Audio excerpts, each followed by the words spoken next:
Hello! Welcome to today's English lesson. In this video, we will learn about adverbs of frequency, words that show how often something happens. These words are very useful in daily conversations. Here are the most common adverbs of frequency. Always, 100% of the time.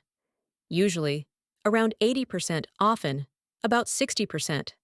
Sometimes, around 40%, rarely, about 10% never, 0% of the time.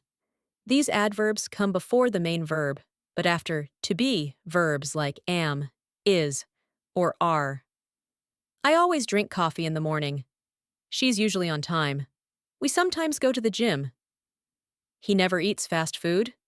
Let's look at some real-life examples as following. I always wake up at 6 a.m. for work. My friend usually cooks dinner at home. We often go shopping on Saturdays. I sometimes read books before bed. They rarely eat out during the week. He never smokes. These sentences describe daily routines and habits using adverbs of frequency. Can you think of your own examples? Now it's your turn. Practice using adverbs of frequency to describe your routine. For example, I always check my email in the morning. I sometimes go out with friends. Great job! Keep practicing and you'll sound more natural in English conversations. See you in the next lesson.